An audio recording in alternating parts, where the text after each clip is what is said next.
www.darsequran.com۔ بدلیں زندگی زیتون ٹی وی۔ اللہم صلی علی محمد وعلی آلہ وصحبہ وسلم۔ زیتون ٹی وی۔ الحمد لله نحمده ونستعينه ونستغفره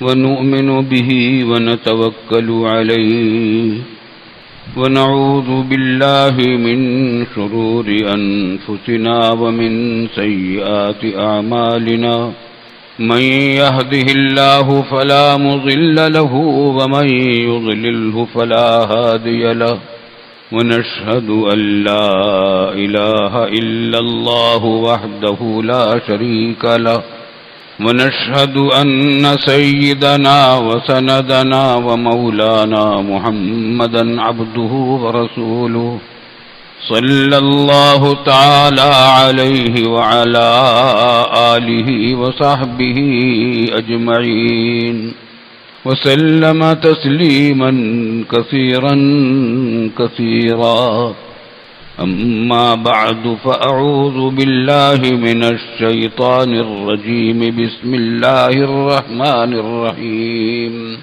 يا أيها الذين آمنوا اتقوا الله حق تقاته ولا تموتن إلا وأنتم مسلمون واعتصموا بحبل الله جميعا ولا تفرقوا۔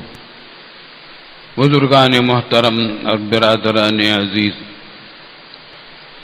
شعبان کا مہینہ شروع ہو گیا ہے، اور شعبان کا مہینہ تمہید ہے رمضان کی، مقدمہ ہے رمضان کا۔ رسول اللہ صلی اللہ علیہ وسلم شعبان کا چاند دیکھنے کا جتنا اہتمام کرتے تھے دوسرے مہینوں کے چاند دیکھنے کا اتنا اہتمام نہیں ہوتا تھا۔ اور یہ تو آپ پہلے سے میں عرض کر چکا ہوں کہ جب رجب کا چاند دیکھتے تھے دعا فرماتے تھے کہ اللہم بلغنا، اللہم بارک لنا فی رجب و شعبان وبلغنا رمضان۔ اے اللہ ہمارے لیے برکت دے دیجئے رجب میں، رجب کے مہینے میں اور شعبان کے مہینے میں۔ تو رجب کا مہینہ بھی برکتوں والا ہے، شعبان کا مہینہ بھی اور زیادہ برکتوں والا ہے۔ حضرت عائشہ رضی اللہ تعالی عنہ کا بیان ہے کہ شعبان کے مہینے میں آپ سب سے زیادہ روزے رکھتے تھے، نفلی روزے دوسرے مہینوں کے مقابلے میں سب سے زیادہ رکھتے تھے، اکثر دنوں میں روزہ رکھتے تھے شعبان کے مہینے میں۔ باقی مہینوں میں تو یہ تھا کہ مہینے کے درمیان میں 3 دن کے روزے رکھ لیے یا آخر کے 3 دن کے روزے رکھ لیے، لیکن شعبان میں آپ سب سے زیادہ روزے رکھتے تھے۔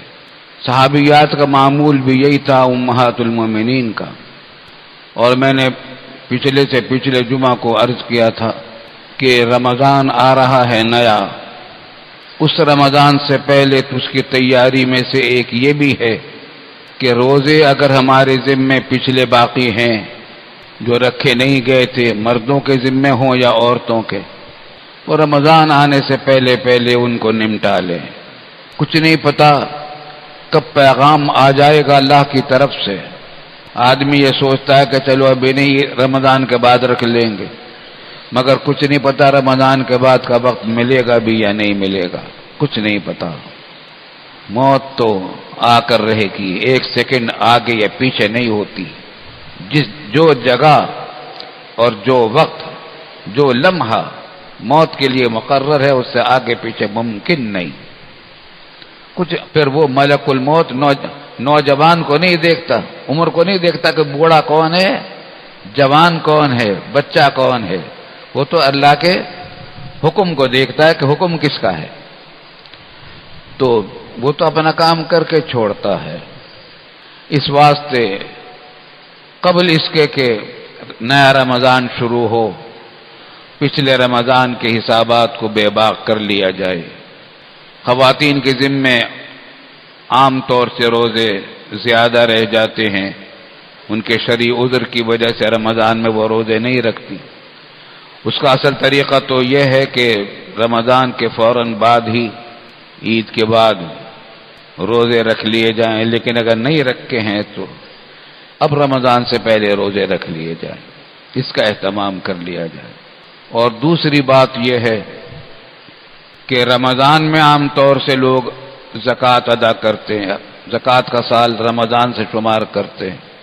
اصل طریقہ تو زکوٰۃ کا یہ ہے، زکوٰۃ کا سال شروع ہونے کا، کہ جب کبھی سب سے پہلی مرتبہ آپ کی ملکیت میں اتنا مال آ جاتا جس سے زکوٰۃ فرض ہو جاتی ہے، اس تاریخ سے آپ کا زکوٰۃ کا سال شروع ہوتا ہے، اور جب اس سے ایک دن پہلے آ کر ختم ہو جائے گا، پھر نیا سال شروع ہو جائے گا۔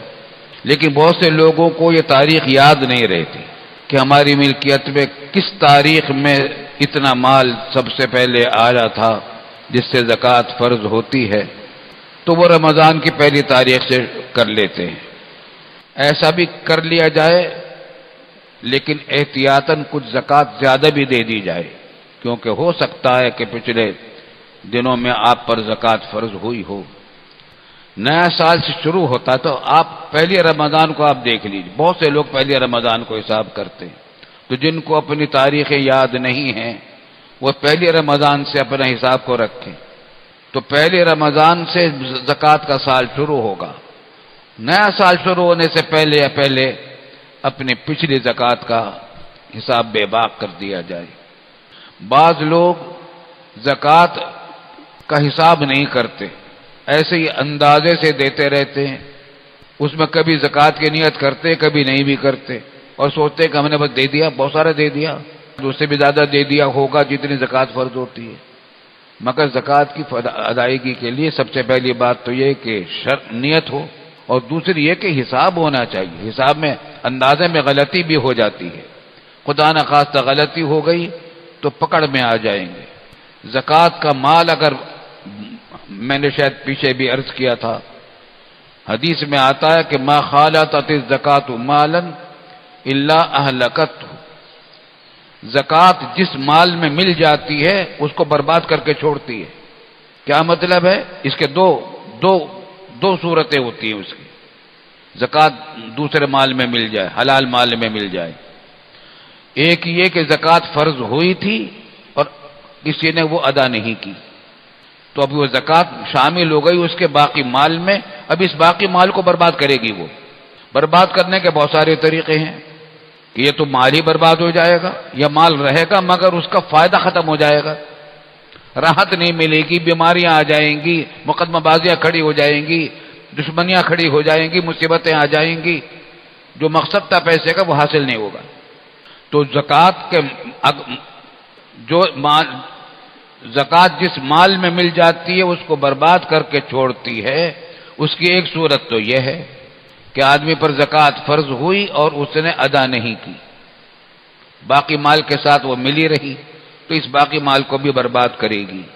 دوسری صورت یہ ہے کہ آدمی زکوٰۃ لینے کا مستحق نہیں ہے، اتنا مال اس کے پاس ہے کہ اس کو زکوٰۃ لینا جائز نہیں ہے، مستحق نہیں ہے، اس نے زکوٰۃ لے لی، تو یہ زکوٰۃ اس نے جو لی حرام لی ہے اس نے۔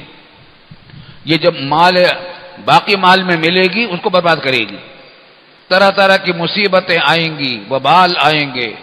میں نے عرض کیا تھا کہ میں نے ایسے لوگ دیکھے ہیں، اللہ پناہ میں رکھے، کئی نسلوں تک ان کی مصیبتیں اب تک چل رہی ہیں، نسلوں در نسلوں میں چل رہی ہیں مصیبتیں، جو زکوٰۃ کا مال لیتے تھے اور مستحق نہیں تھے زکوٰۃ کے، ان کی نسلوں میں مصیبتیں چل رہی ہیں، ایسی ہولناک مصیبتیں کہ تصور سے رونگٹے کھڑے ہوتے ہیں۔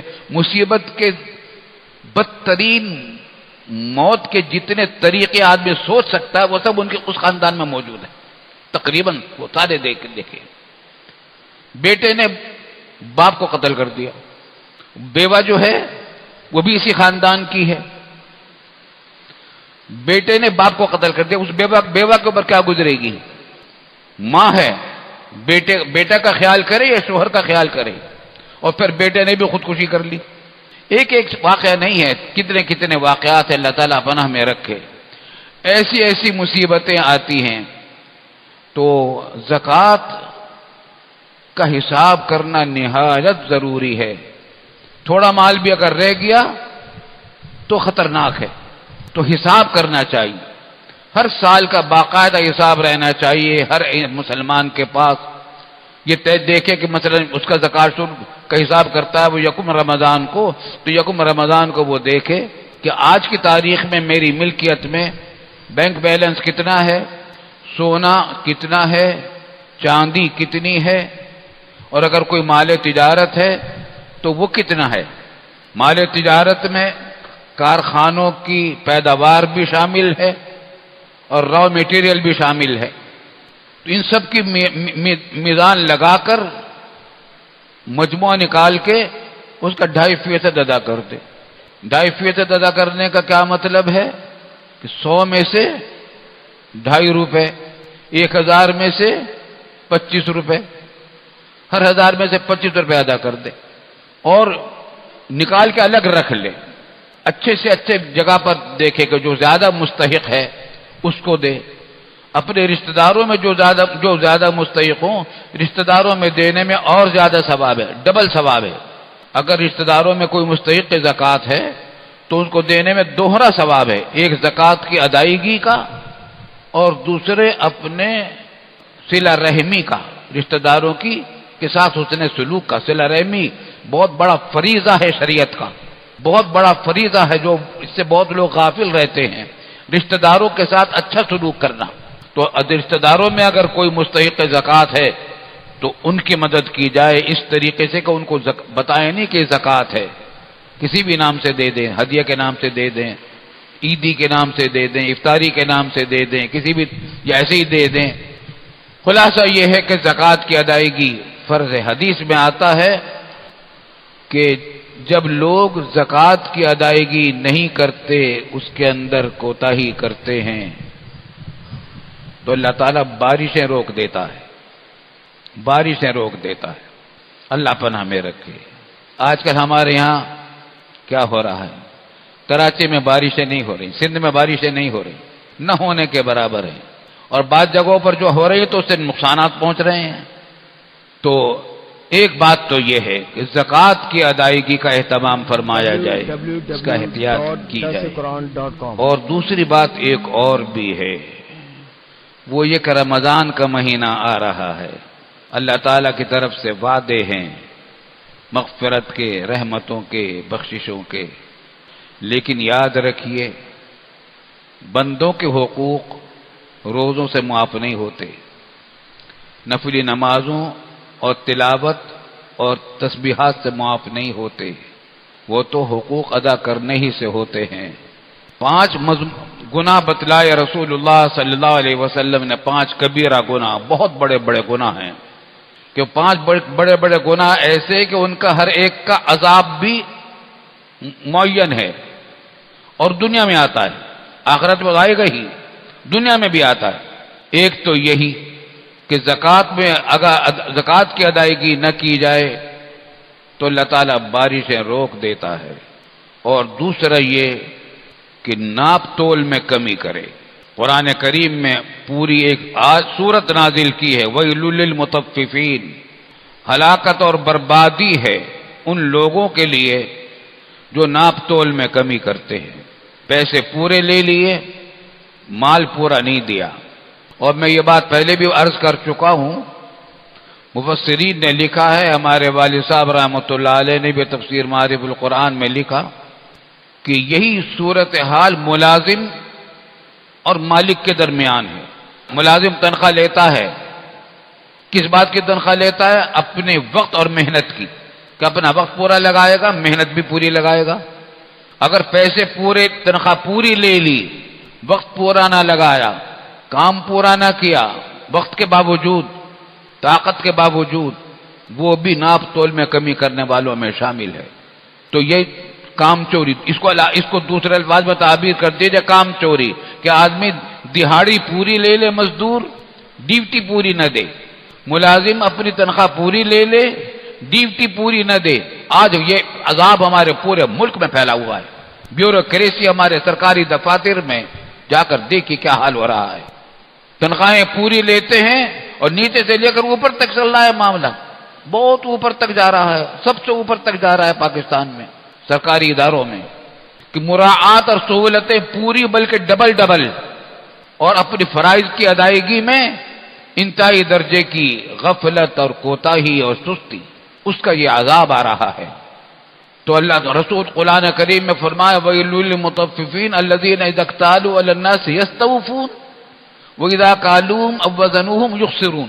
ان کی صفت یہ بیان کی، جب یہ ناپ کے کوئی چیز دیتے ہیں، ہاں وَيْلٌ لِّلْمُطَفِّفِينَ الَّذِينَ إِذَا اكْتَالُوا عَلَى النَّاسِ يَسْتَوْفُونَ، جب ناپ کر کوئی چیز لیتے ہیں تو یستوفون، تو پوری لینا چاہتے ہیں، ہمیں پوری ملے. دیکھتے رہتے ہیں وزن ترازو کو بھی دیکھتے رہتے ہیں، ناپ کو بھی دیکھتے رہتے ہیں کہ پورا دیا نہیں دیا.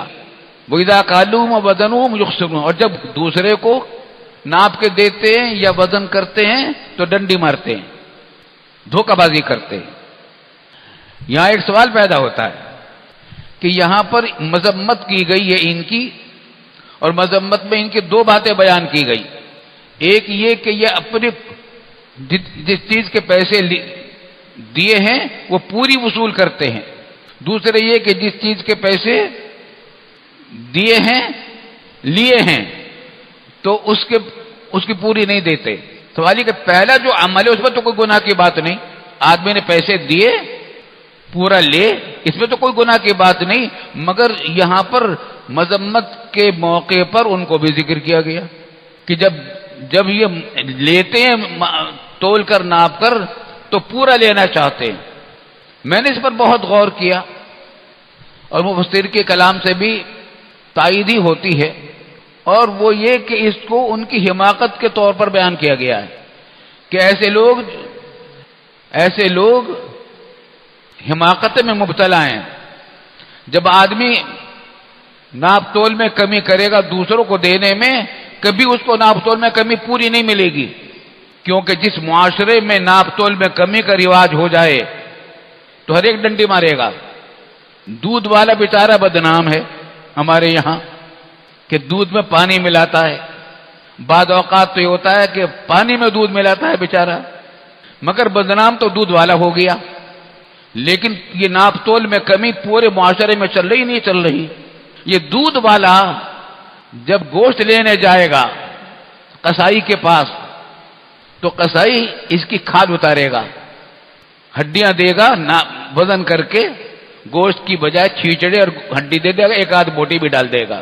اور جب یہ قصائی کپڑا خریدنے جائے گا تو ناپنے والا اپنی مہارت دکھائے گا، اور جب کپڑا بیچنے والا ڈاکٹر کے پاس جائے گا تو وہ اپنی تجربات دکھائے گا، اور جب وہ ڈاکٹر ٹیسٹ وغیرہ کے لیے جائے گا تو وہ اس کا کمال دکھائے گا. اور یہ سب کے سب جب سرکاری دفتر میں جائیں گے تو وہاں کچھ اور ہی کمالات دیکھیں گے. نتیجہ یہ ہوگا کہ کسی کو حق نہیں ملے گا. اگر توجہ کی جائے جس معاشرے میں ناپ تول میں کمی ہوتی ہے جیسا کہ ہمارے یہاں ہو رہی ہے، تو در حقیقت دیکھا جائے تو جیب کتروں کی لائن لگی ہوئی ہے. اگلا اپنے اگلے کی جیب کاٹ رہا ہے، اس سے پچھلا اس کی جیب کاٹ رہا ہے، اس سے پچھلا اس کی جیب کاٹ رہا ہے، اس سے پچھلا اس کی جیب کاٹ رہا ہے، سب کی جیب کٹ رہی ہے. اور ہر ایک خوش ہے کاٹنے والا کہ میں نے اتنے پیسے کما لیے، جتنے کمائے تو اس سے زیادہ دوسرے نے نکال لیے. تو قرآن نے جو کہا کہ یہ لوگ ایسی حماقت میں مبتلا ہیں، قرآن نے تو یہ کہا کہ یہ لوگ جب لیتے ہیں ناپ تول کر تو پوری لینا چاہتے ہیں، تو اس کا مطلب ایک یہ سمجھ میں آتا ہے کہ ایک حماقت ہے پرلے درجے کی. جس معاشرے کے اندر ناپ تول میں کمی کا رواج ہوگا وہاں کبھی کسی کو ناپ تول میں کمی کسی کو ملے گی نہیں، کسی کو حق نہیں ملے گا. اور اللہ اکبر، ناپ تول میں کمی کی ایک تو یہ کہ بربادی. حدیث میں آتا ہے کہ ویلن کے ایک معنی تفسیر میں یہ بھی آئے ہیں کہ جہنم کی ایک وادی ہے گہرائی میں، اتنی گہری وادی ہے کہ اگر اوپر سے پتھر پھینکا جائے جہنم کے اوپر کنارے سے تو 40 سال بعد وہ پتھر نیچے پہنچے گا. اتنی گہری وادی ہے جہاں ناپ تول میں کمی کرنے والوں کو ڈالا جائے گا. اللہ پناہ میں رکھے. اور حدیث میں فرمایا اس کا ایک عذاب یہ ہے جو دنیا میں آتا ہے کہ قحط آ جاتا ہے. زندگی مشکل ہو جاتی ہے، حکمران ظالم ہو جاتے ہیں، یہ سب کچھ ہمارے یہاں ہو رہا ہے۔ قحط کا کیا مطلب ہے کہ ضرورت کی چیزیں نہ ملیں یا مہنگی ملیں یا مشکل سے ملیں، زندگی مشکل ہو جائے، مشکلات ہوں، طرح طرح کی مشکلات ہوں، رہنے میں، سہنے میں، چلنے میں، پھرنے میں، کاروبار میں، یہ ظالموں کے حکمرانوں ظالم ہو جائیں، وہ ظلم کریں۔ آج ہم ان تینوں عذابوں میں گرفتار ہیں۔ ہمارے ہاں قحط سالی پانی کی تو ہے ہی، اور مشکل زندگی بھی ہے۔ زندگی جس سے پوچھو کوئی آدمی آپ کو نہیں ملے گا یہ کہے میں بالکل خوش بشاش ہوں۔ کوئی بیماری کا ذکر کرے گا، کوئی کسی اور پریشانی کا ذکر کرے گا، کسی اور پریشانی کا ذکر کرے گا۔ یہاں الحمدللہ تاجر حضرات بھی موجود ہوتے ہیں، گاہک بھی موجود ہوتے ہیں ہماری اس مسجد میں، کارخانے دار بھی موجود ہوتے ہیں، ان کے مزدور بھی موجود ہوتے ہیں، ان کے ملازمت کرنے والے بھی موجود ہوتے ہیں۔ اس بات کا سوچیں کہ کارخانے دار سے مزدور اور ملازم جس چیز کی تنخواہ اور دہاڑی لے رہا ہے، اجرت لے رہا ہے، وہ کام اس نے پورا دیانتداری سے کیا ہے یا نہیں، اور کارخانے دار اس کو وہ پورا معاہدے ملازمت کے طور پر اس کی جتنی دہاڑی اور اجرت بنتی ہے پوری دے بھی رہا ہے یا نہیں۔ اگر نہیں دے رہا، یہ نہیں دے رہا یا وہ نہیں دے رہے، تو یہ سب کے سب اس کا خطاب میں قرآن کریم کا ویل للمطففین، ناپتول میں کمی کرنے والوں کے لیے عذاب ہے۔ رمضان آ رہا ہے، الحمدللہ رمضان کے فضائل آپ نے بہت سنے ہوں گے اور سنیں گے، بڑے فضائل ہیں بلا شبہ، مگر یاد رکھیے یہ بندوں کے حقوق ہیں، بندوں کے حقوق معاف نہیں ہوں گے۔ مجھے یہ بھی بتایا گیا ہے کہ ہمارے کارخانے داروں، ہمارے اللہ پناہ میں رکھ کے خدا کرے ایسے یہ اطلاع صحیح نہ ہو کہ بعض کارخانہ دار حضرات مزدوروں سے ان کو اجرت تو کم دیتے ہیں اور رسید زیادہ کی وصول کر لیتے ہیں۔ معاہدے ملازمت کے طور پر جتنی تنخواہ بنتی ہے تنخواہ اتنی پوری نہیں دیتے۔ حکومت نے مقرر کی بجٹ کے موقع پر کہ مزدور کی کم سے کم تنخواہ اتنی ہوگی، اور معاہدہ ملازمت یہ بات شامل ہے کہ حکومت کی طرف سے جو اجرت مقرر ہوگی کم از کم اتنی ضرور دی جائے گی، مگر کارخانے دار میرے علم میں لائے گئے کہ نہیں دیتے، اللہ ماشاءاللہ دیتے ہوں گے، اللہ والے دیتے بھی ہوں گے، مگر بہتوں کے بارے میں ہم نے سنا کہ نہیں دیتے۔ خدا نخواستہ اگر ایسا صحیح ہے تو بہت خطرناک بات ہے۔ اور اگر کوئی مزدور اپنی ڈیوٹی پوری نہیں دے رہا، ملازم اپنی ڈیوٹی پوری نہیں دے رہا، تو وہ بھی ایسا ہی مجرم ہے۔ رمضان آ رہا ہے، یاد رکھیے کہ روزوں سے یہ گناہ معاف نہیں ہوں گے، نفلوں سے، تراویح سے، تلاوت سے گناہ معاف نہیں ہوں گے، عزم کر لیجئے۔ اور میرا ایک بات میں آپ سے عرض کروں، میرا تجربہ ہے، مشاہدہ ہے، اب میری عمر 80 سال سے زیادہ ہے الحمدللہ، میں نے دنیا بہت دیکھی ہے، بہت لوگوں کو دیکھا ہے، اور پھر میرا کام چونکہ فتویٰ وغیرہ کا ہے تو اس واسطے تمام معاشرے کے لوگ مجھ سے ملتے بھی ہیں۔ میں نے یہ دیکھا ہے کہ جو حرام کمائی والے ہوتے ہیں ان کو چین نہیں ملتا، ان کو عزت نہیں ملتی، راحت نہیں ملتی، خوشیاں نہیں ملتی، روپیہ بہت مل جاتا ہے، لیکن ایسا روپیہ لے کر کیا کریں جس سے راحت نہ ملے، صحت نہ ملے، خوشیاں نہ ملے، عزت نہ ملے۔ بعض لوگوں کو کچھ عرصے کے لیے مل جاتی ہیں یہ چیزیں، لیکن پھر اس کا کچھ نہ کچھ وبال بعد میں آ ہی جاتا ہے، ہم نے دیکھا ہی اس کے خلاف۔ اور اگر خدا نخواستہ کوئی ایسا آدمی ہے تو پھر یہ علامت اس بات کی ہے کہ یہ اور زیادہ خوفناک عذاب کے لیے تیار ہو رہا ہے، کیونکہ بعض اوقات اللہ تعالیٰ کسی کو عذاب میں مبتلا کرنے کے لیے دنیا میں اس کو چھوٹ دے دیتے تاکہ آخرت میں اس کو پکڑے، لیکن عام طور سے یہ کافروں کے ساتھ ہوتا ہے، لیکن خدا کرے کہ کسی مسلمان کے ساتھ یہ نہ ہو۔ اس کا انتظار نہ کیجئے۔ آپ سوچیں گے کہ بھئی ہم اگر پورا دے دیں گے معاہدے ملازمت کے مطابق ساری تنخواہ دے دیں گے پوری تنخواہ تو اتنے کروڑ روپے ہم پر لازم ہو جائیں گے، ٹھیک ہے کروڑ روپے لازم ہو جائیں گے، لیکن اربوں روپے جو اللہ نے آپ کو دے رکھے ہیں ان کے اندر برکت اسی سے پیدا ہوگی اور ان سے عزت تمہیں اسی طرح ملے گی۔ اور یاد رکھیے کہ حق حلال کمانے، حلال ادا کرنے سے مال میں کمی نہیں آتی، صدقہ دینے سے مال میں کمی نہیں آتی، لیکن یاد رکھیے نفل صدقہ بعد کی چیز ہے، سب سے پہلے چیز ہے فریضہ۔ جس طرح زکوٰۃ فرض ہے اس سے بھی زیادہ اہمیت کے ساتھ فرض ہے بندوں کے حقوق۔